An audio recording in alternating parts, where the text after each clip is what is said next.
नमस्कार, विंध्या टाइम्स में आपका स्वागत है। लोकसभा 2019 को लेकर अलग अलग सर्वे की जो एजेंसियां हैं उनके सर्वे भी अब सामने आने लगे हैं।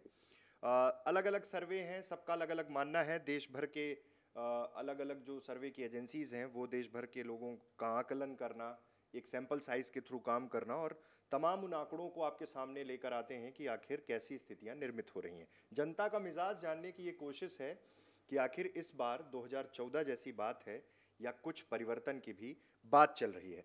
आपको बता दें कि इंडिया टीवी और सीएनएक्स ओपिनियन पोल इनका सामने आया है और वो जो आंकड़े आए हैं हम उन आंकड़ों की आज बात कर रहे हैं कि आखिर उन आंकड़ों में किसकी सरकार बन रही है और कौन विपक्ष में बैठेगा या विपक्ष कितना मजबूत हो पाएगा। इस सर्वे के अनुसार जो ये सर्वे किया गया है इंडिया टीवी और सीएनएक्स का, इसके अनुसार अगर देखा जाए तो एनडीए को 275 सीटें मिल रही हैं।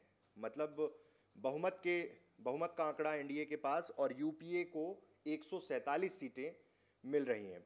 इसके अनुसार 543 लोकसभा सीटों में बीजेपी के जोड़े, अगर सीधे बीजेपी की बात की जाए तो 230 सीटें बीजेपी को मिल रही हैं। वहीं कांग्रेस को 97 सीटें मिल सकती हैं, टीएमसी को 28, बीजेडी को 14, शिवसेना को 13, समाजवादी पार्टी को 15, बीएसपी को 14, आरजेडी को 8, जेडीयू को 9 और अन्य को 115 सीटों पर जीत मिलने की संभावना है। अगर गठबंधन के हिसाब से आंकड़ों पर गौर फरमाया जाए तो एनडीए 275, यूपीए 147 और थर्ड फ्रंट या फिर अन्य जो राजनीतिक दल हैं, एक महागठबंधन तो नहीं कहा जा सकता है, उन सबको मिलाकर 121 सीटें मिल रही हैं। ऐसी स्थिति में यूपी में भाजपा को 45 सीटें मिल रही हैं, कांग्रेस को 4 और पश्चिम बंगाल में बीजेपी को 13 सीटें मिल रही हैं। मतलब बीजेपी का कहीं ना कहीं जो पश्चिम बंगाल में है ग्राफ बढ़ रहा है।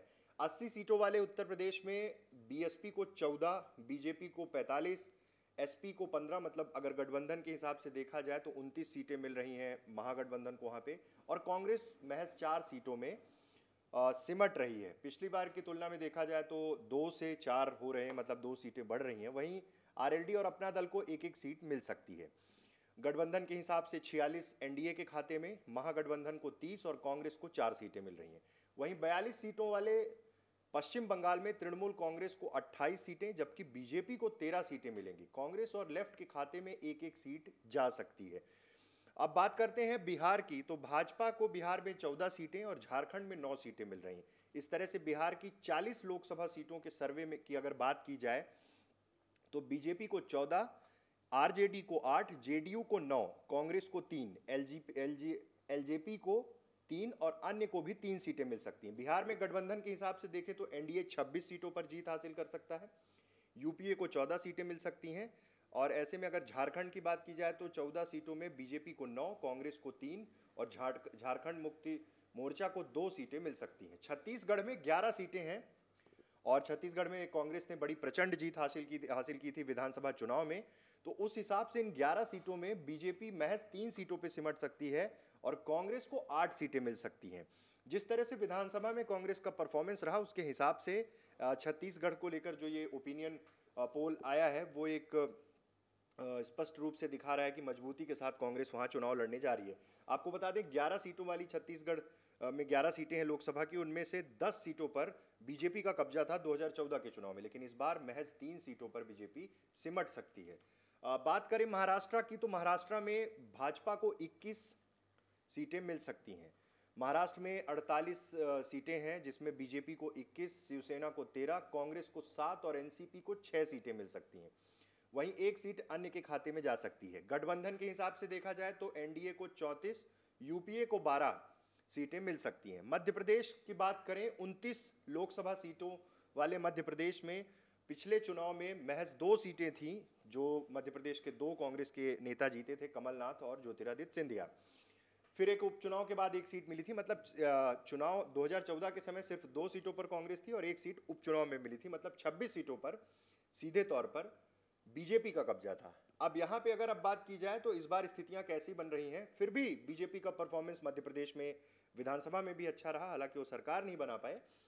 इस बार के चुनाव को लेकर जो ओपिनियन है वो है कि लोकसभा में बीजेपी को मध्य प्रदेश में 21 सीटें मिल सकती हैं जबकि कांग्रेस 8 सीटें कांग्रेस को मिल सकती हैं।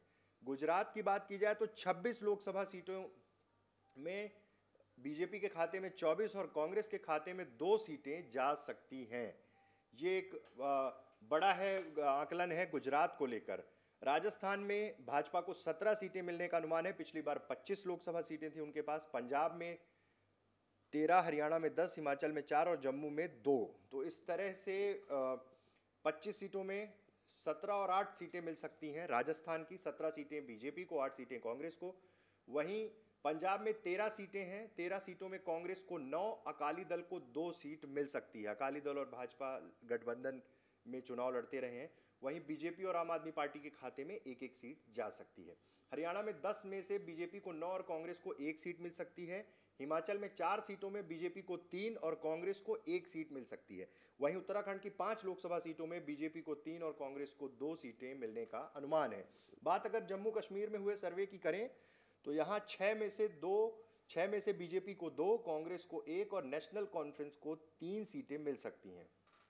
ओपिनियन पोल में पीडीपी को 1 भी सीट नहीं मिल रही है।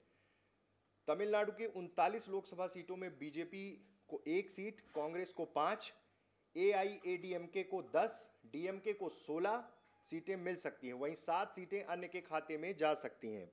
कर्नाटक की 28 सीटों में बीजेपी को 16, कांग्रेस को 10 और जेडीएस को 2 सीटें मिल सकती हैं। केरल की 20 लोकसभा सीटों की बात करें तो बीजेपी को महज 1 सीट, कांग्रेस को 8, लेफ्ट को 4 और अन्य के खाते में 7 सीटें जा सकती हैं। आंध्र प्रदेश में 25 में से वाईएसआर को 8 और टीडीपी को 7 सीटें मिल सकती हैं। सर्वे में यहां बीजेपी को 1 भी सीट नहीं मिल रही है आंध्र प्रदेश में। तेलंगाना में 17 में से टीआरएस को 12, कांग्रेस को 4, एआईएमएम को 1 सीट मिल सकती है। यहाँ बीजेपी को 1 भी सीट नहीं मिलने की संभावना है।